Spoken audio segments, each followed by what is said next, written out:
আসসালামু আলাইকুম সবাইকে, welcome to what how and why series. এই সিরিজে মূলত আলোচনা থাকবে যারা 9-10-এ পড়তেছ অথবা যারা ইন্টারমিডিয়েট ফার্স্ট ইয়ার অথবা সেকেন্ড ইয়ারে। তো আমরা এই সিরিজের মধ্যে কিছু ইন্টারেস্টিং ফ্যাক্ট বা থিওরি এগুলো নিয়ে আলোচনা করব, যেই থিওরিগুলো অলরেডি তোমাদের জানা, কিন্তু সেগুলো কেন হলো, কি কারণে হলো, কিভাবে হলো, এগুলো তোমাদের জানা নেই। এই সকল টপিক নিয়ে আমাদের এই সিরিজের আলোচনা থাকবে এবং আমি তোমাদের শুরুতেই বলে দেই, এই আলোচনাগুলোকে আমরা দুইটা ভাগে ভাগ করে নিব। নাম্বার 1, একটা হচ্ছে তোমাদের সরাসরি একাডেমিক পড়াশোনায় লাগবে।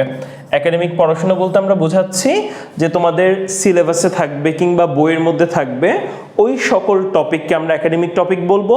তার মধ্যে দেখবা কিছু কিছু টপিক আছে যেগুলো আমরা যখন একাডেমিক পড়াই তখন সময়ের সংক্ষিপ্ততার কারণে তার কারণগুলো বলতে পারি না। এই সিরিজটা আমরা সেই কারণগুলো নিয়ে আলোচনা করব। সেকেন্ডে আমরা যে জিনিসটা আলোচনা করব, সায়েন্স রিলেটেড কিছু অফ টপিক। এই অফ টপিকের মধ্যে এটা সরাসরি তোমাদের একাডেমিকের কোনো হেল্প করবে না, বাট আমরা বলতে পারি ইনডিরেক্টলি তোমাদের হেল্প করবে এই সকল অফ টপিক। অবশ্যই সেগুলো ইন্টারেস্টিং ফ্যাক্ট কিংবা থিওরি। হ্যাঁ, তাহলে আজকের ক্লাসটা আমি শুরু করি। আজকের ক্লাসে আমি ম্যাথমেটিক্সের ট্রিগোনোমেট্রি নিয়ে আলোচনা করব। তো এই কোয়েশ্চেনটা একটু খেয়াল করো, সাইন 0 ডিগ্রি ইকুয়াল টু 0 হয় কেন? একটু আগে যেরকমটা বললাম যে আমাদের কিছু একাডেমিক থাকবে, কিছু অফ টপিক থাকবে। এটা মোটামুটি আমি বলতে পারি একাডেমিকের পড়াশোনা, এবং এটা আমি বলতে পারি দুইটা লেভেলকেই কভার করবে। এসএসসি বলো কিংবা এইচএসসি বলো, আমরা সাইন, কস, ট্যান, কট এই ভ্যালুগুলো কিন্তু মুখস্থ করে আসি। হ্যাঁ, এখন এই ভ্যালুগুলো মুখস্থ করার জন্য তোমরা অনেক শর্ট ট্রিক্স শিখছো যে কিভাবে সংক্ষেপে মনে রাখা যায়। আমি কিন্তু এখানে কোনো শর্ট ট্রিক্স শিখাবো না, আমি শেখাবো এখানে সাইন 0 ডিগ্রির ভ্যালু 0ই কেন হলো, অন্য কোনো মানও তো হতে পারতো, কেন হলো না? সাইন 0 ডিগ্রি যে 0ই হবে সেই প্রমাণটা আমি এখন তোমাদেরকে দিব। এখন এই প্রমাণটা দেওয়ার জন্য তোমার প্রথমেই জানতে হবে 0 ডিগ্রি কোণ বলতে আসলে কি বোঝায়। তাহলে আমি সেই সম্পর্কে একটু আইডিয়া দিয়ে নেই 0 ডিগ্রি কোণ মানে কি। তো কোণকে আমরা অনেকভাবে এক্সপ্লেইন করতে পারি। সবথেকে সহজ এক্সপ্লেনেশনটা হচ্ছে দুটি সরল রেখা যদি পরস্পরকে ছেদ করে তবে এদের মধ্যে একটা কোণ সৃষ্টি হয়। দুটি সরল রেখা যদি পরস্পরকে ছেদ করে তবে এদের মধ্যে একটা কোণ তৈরি হয়, এবং এই দুইটা রেখাকে আমরা বলি পরস্পর ছেদি রেখা। বাংলার নাম দিয়ে তুমি বুঝতে পারতেছো, পরস্পর ছেদি রেখা মানে যেই রেখা দুইটা পরস্পরকে ছেদ করবে। তাহলে এখানে একটা কোণ তৈরি হলো থিটা। এখন এই কথাটাকে দেখো আমি একটু অন্যভাবে বলতে পারি কিনা। প্রথমে কি বললাম, দুইটা সরল রেখা যদি পরস্পরকে ছেদ করে তাহলে একটা কোণ তৈরি হয়। তাহলে কথাটাকে একটু ঘুরিয়ে বলি যে যদি দুটি সরল রেখা পরস্পরকে ছেদ না করে তার মানে তাহলে কোনো কোণ তৈরি হবে না। তাহলে ঠিক এটার রিভার্স ওয়েটা চিন্তা করতেছি, যদি দুটি সরল রেখা পরস্পরকে ছেদ না করে তাহলে এখানে কোনো কোণ তৈরি হবে না। আর কোণ যদি না তৈরি হয় তাহলে এই কোণের ভ্যালুকে কিন্তু তুমি 0 ডিগ্রি বলতে পারো। আশা করি এই আইডিয়াটুকু ক্লিয়ার যে দুইটা সরল রেখা পরস্পরকে ছেদ করলে কোণ তৈরি হবে, আর যদি ছেদ না করে তাহলে কোনো কোণ তৈরি হবে না। এখন তুমি এটাও নিশ্চয়ই জানো কোন রেখা পরস্পরকে ছেদ করে না, সেটা অবশ্যই তুমি জানো, দুটি সমান্তরাল রেখা। দুটি সমান্তরাল রেখা কখনোই পরস্পরকে ছেদ করে না। তাহলে তুমি এই ইনফরমেশনটা একটু মাথায় রাখবে। যদি তোমাকে কখনো জিজ্ঞেস করা হয় সমান্তরাল রেখাদ্বয়ের মধ্যবর্তী কোণ কত, তুমি বলবে সমান্তরাল রেখাদ্বয়ের মধ্যবর্তী কোণ হলো 0 ডিগ্রি। তাহলে 0 ডিগ্রির একটা এক্সপ্লেনেশন হচ্ছে এটা। আমি এখন সেকেন্ড এক্সপ্লেনেশন তোমাকে দিব, সেটা হচ্ছে এই যে রেখা, এই রেখার নাম দিয়ে দিই আমি এখানে একটা, ধরো এ বি রেখা, আর এখানকার রেখাটার নাম দিলাম বিসি রেখা। এখন আমি এই জিনিসটা জানতে চাই যে কখন কোণের মান বাড়বে, কখন কোণের মান কমবে। তো তুমি এভাবে বলতে পারো যে যদি এই দুইটা রেখা পরস্পর থেকে দূরে সরে যায় তাহলে কোণের মান বাড়ে, আর যদি এরা পরস্পরের কাছে চলে আসে তাহলে কোণের মান কমে। আমি দুইটা ছবি এক্সপ্লেইন করি। দেখো, এটা মনে করো বিসি রেখা, এবি রেখাটা মনে করো এর থেকে দূরে সরে গেল, আগে যেখানে ছিল এখন এর থেকে দূরে সরে গেল। তাহলে তুমি নিশ্চয়ই বুঝতে পারতেছো এখানে কিন্তু কোণের মানটা বাড়লো। আর যদি এরা পরস্পরের সন্নিকটে চলে আসে তাহলে কিন্তু কোণের মানটা কমে যাবে। তাহলে এই মনে করো বিসি রেখা, এবি রেখাটা এবারে খুব কাছে চলে আসলো। তাহলে আমরা বলতে পারি আগে কোণের মান যা ছিল এখন কোণের মান কিন্তু তার থেকে কমে গেল। তাহলে এই ইনফরমেশনটা নিশ্চয়ই বুঝতে পারছি যে যদি দুটি রেখা পরস্পর থেকে দূরে সরে যায় তাহলে কোণের মান বাড়ে, আর যদি সন্নিকটে আসে তাহলে কোণের মান কমে। তাহলে এই জিনিসটা আমি তোমাকে এটা দিয়ে একটু বোঝানোর চেষ্টা করি। সেটা হচ্ছে এই কার্ডবোর্ডটা বা এই কাগজটার দিকে তুমি একটু ফোকাস করো। এই রেখাটা তোমার মনে মনের বিসি রেখা, হ্যাঁ, আর এই যে রেখাটা এটা তোমার মনে মনের এবি রেখা। তাহলে দেখো যখন রেখা দুইটা পরস্পর থেকে দূরে সরে যাবে তখন এদের মধ্যে কোণের মানটা কিন্তু বাড়বে, আর যখন এই দুইটা রেখা পরস্পরের কাছে চলে আসবে তখন কিন্তু কোণের মানটা কি হবে, কমে যাবে।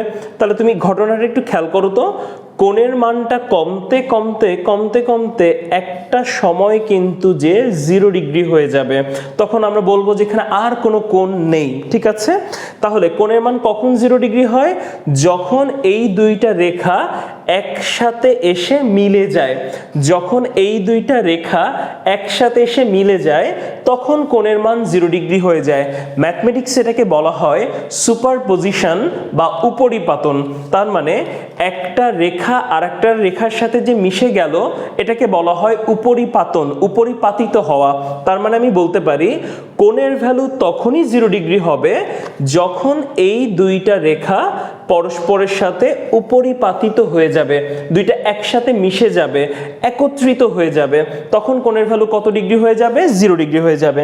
তাহলে আমি যদি তোমাকে এই ছবিটা একটু এঁকে দেখাই যে এবি এবং বিসি রেখা যখন একটা অপরটার সাথে উপরিপাতিত হবে, একটা অপরটার সাথে উপরিপাতিত হবে, এখানে কিন্তু দুইটা রেখাই আছে, তখন কোণের ভ্যালু কমতে কমতে একেবারে কত ডিগ্রি হয়ে যাবে, 0 ডিগ্রি হয়ে যাবে।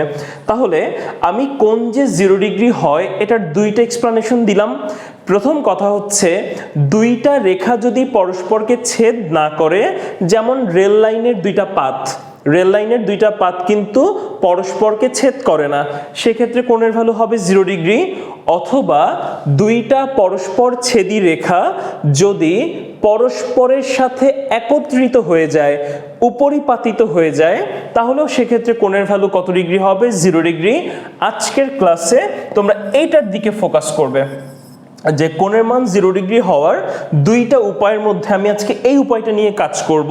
সেটা হচ্ছে দুইটা রেখা যদি একত্রিত হয়, উপরিপাতিত হয়, তাহলে কোণের ভ্যালু কত ডিগ্রি হবে, 0 ডিগ্রি।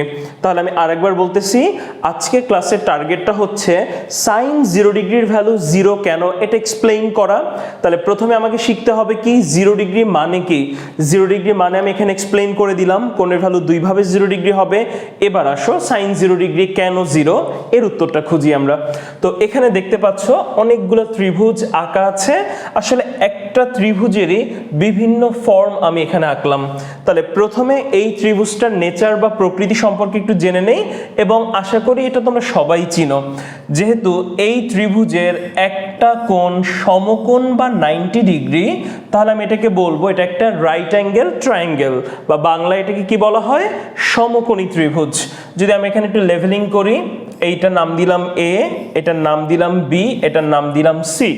এখন আমরা জানি একটা সমকোণী ত্রিভুজের তিনটা স্পেসিফিক বাহুকে তিনটা নামে ডাকা হয়। সমকোণের যে বিপরীত বাহু বা সমকোণের উল্টা পাশে যে বাহুটা আছে এই বাহুটাকে বলতে হয় হাইপোটেনাস বা অতিভুজ। এগুলো কিন্তু তোমরা সবাই জানো, আমি শুধু একটু রিক্যাপ করে দিচ্ছি। সমকোণের ঠিক বিপরীত পাশে যে বাহুটা আছে এটাকে বলা হয় হাইপোটেনাস বা অতিভুজ। এবার এই সমকোণী ত্রিভুজে 90 ডিগ্রি বাদ দিয়ে যে দুইটা কোণ আছে এর যে কোনো একটা নিয়ে তুমি আলোচনা করতে পারো, বা যে কোনো একটা ধরে তুমি ক্যালকুলেশন করতে পারো। যেই কোণটা ধরে তুমি ক্যালকুলেট করবে এই কোণটাকে বলা হয় রেফারেন্স অ্যাঙ্গেল বা সাপেক্ষ কোণ। ওকে, তাহলে আবার বলছি আমি, সাপেক্ষ কোণ কিন্তু নির্দিষ্ট না। সাপেক্ষ কোণ কিন্তু কখনোই নির্দিষ্ট না। কেউ এ কোণ নিয়ে কাজ করতে পারে, কেউ বি কোণ নিয়ে কাজ করতে পারে। তাহলে সমকোণী ত্রিভুজে আমরা যে কোণটা নিয়ে কাজ করব সেই কোণটাকে বলা হবে রেফারেন্স অ্যাঙ্গেল বা সাপেক্ষ কোণ। এবার সাপেক্ষ কোণের ঠিক বিপরীত বাহু বা ঠিক উল্টো পাশে যে বাহুটা আছে এটাকে বলতে হয় পারপেন্ডিকুলার বা লম্ব, এবং যেই বাহুটা অবশিষ্ট পড়ে থাকবে সেই বাহুটাকে তোমাকে বলতে হবে বেস বা ভূমি। তাহলে রাইট অ্যাঙ্গেল ট্রায়াঙ্গেলে আমাদের তিনটা টার্ম, একটা হচ্ছে 90 ডিগ্রি বা সমকোণের অপোজিট যে বাহুটা থাকবে সেটাকে বলতে হয় হাইপোটেনাস বা অতিভুজ। রেফারেন্স অ্যাঙ্গেল বা সাপেক্ষ কোণের অপোজিট যে বাহুটা থাকবে সেটাকে আমরা বলবো পারপেন্ডিকুলার বা লম্ব, আর বাকি যে বাহুটা থাকবে সেটা হচ্ছে আমাদের বেস বা ভূমি। এখন তুমি নিশ্চয়ই ট্রিগোনোমেট্রি থেকে জানো যে সাইন থেটা এর সূত্রটা কি ছিল। সাইন থেটা সমান কি বলতো? লম্ব বাই অতিভুজ। তাহলে আমাদের এখানে লম্বের ভ্যালু কত? AC, এবং অতিভুজ কত আমাদের এখানে? AB। আমি জানি যে এটা সবাই তোমরা জানো, আমি শুধুমাত্র একটু লিখে রাখলাম এখানে। এবার তুমি খেয়াল করো আমাদের টার্গেটটা কি ছিল?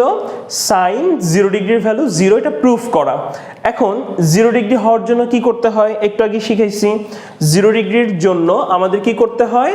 এই দুইটা রেখা পরস্পর ছেদি রেখা, এদের কিন্তু সন্নিকটে আসতে হবে, কাছাকাছি আসতে হবে, এবং একটা সময় যে কিন্তু মিলে যেতে হবে কোণের মান 0 ডিগ্রি হওয়ার জন্য। তো এই পার্সপেক্টিভটাই এখানে দেখানো আছে। তুমি মনে করো এখানে কোণের মান আমি 30 ডিগ্রি চিন্তা করছি, তাহলে চোখের আন্দাজেই তুমি বলো এই কোণের মানটা কিন্তু কমে গেছে।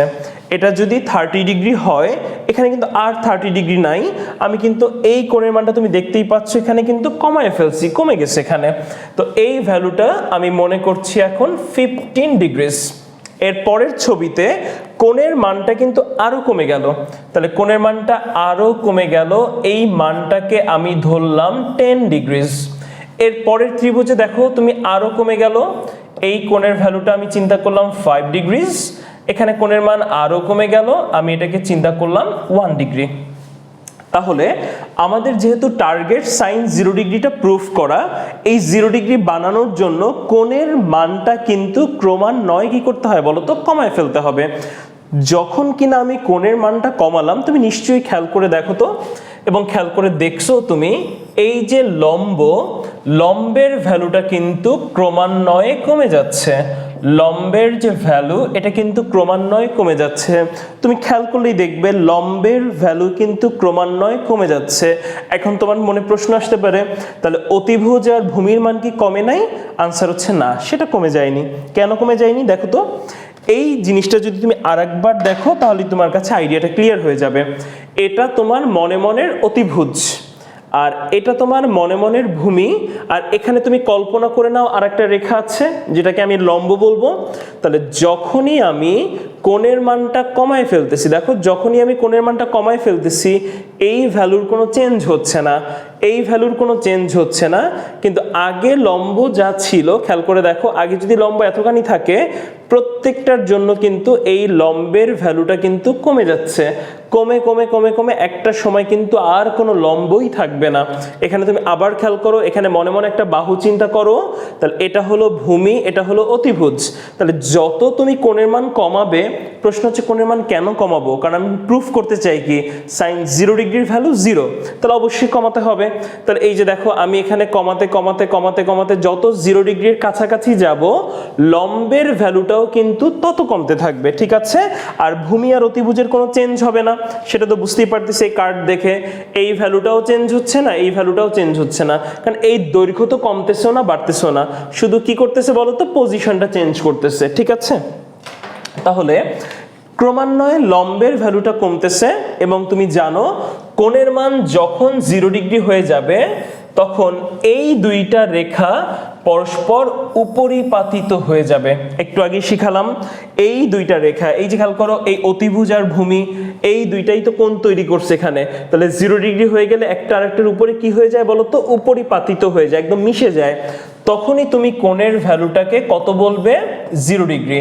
এখন এই কথাটুকু তুমি বুঝতে পারো কিনা, যখন দুইটা পরস্পরের সাথে মিশে যাবে লম্বের আর কোনো অস্তিত্ব থাকবে না। এখানে লম্ব ছিল, এখন লম্ব কমে গেছে একদম কত হয়ে যাবে 0, লম্বের কোনো অস্তিত্ব নেই।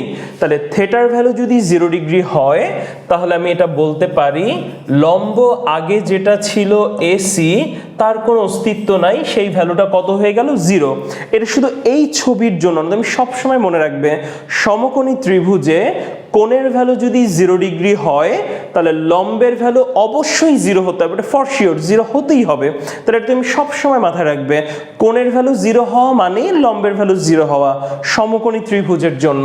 তাহলে আমি এই যে সূত্রটা জানি sin θ = AC বাই AB, তাহলে এইটাকে যদি আমি আরেকটু ফরম্যাট করে সাজায় লিখি, মান বসায় লিখি, তাহলে কি আসে দেখো, sin থিটার পরিবর্তে আমি লিখতে চাই 0 ডিগ্রি।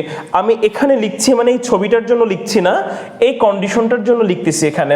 তাহলে থিটার ভ্যালু আমি কত বসালাম 0, কারণ আমি চাই তো sin 0 এর ভ্যালু। তাহলে আমি যখনই থিটার ভ্যালু 0 ডিগ্রি বসাবো তখন লম্বের ভ্যালু কত বসাতে হবে 0। তাহলে এই যে এসি সেই ভ্যালুটা হবে 0 আর নিচে থাকবে বিসি। তুমি এই লাইনটার দিকে ফোকাস করো, তুমি বুঝতে পারতেছো কিনা একটু খেয়াল করো তো। থিটার ভ্যালু আমি কত বসালাম 0, আর এখানে মাত্র স্বীকার করলাম থিটা যদি 0 হয় তাহলে লম্বকেও 0 হতে হবে।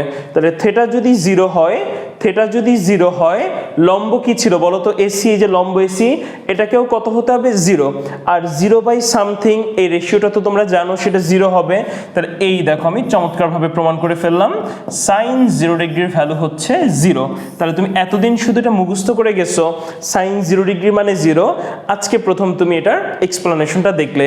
এবং শুধু এটা দেখলেই চলবে না, তুমি একইভাবে নিজে এটা প্রুফ করার ট্রাই করবে cos 0 ডিগ্রি 1। এটা তুমি বাসায় অবশ্যই প্র্যাকটিস করবে যে cos 0 ডিগ্রি 1, ঠিক আছে।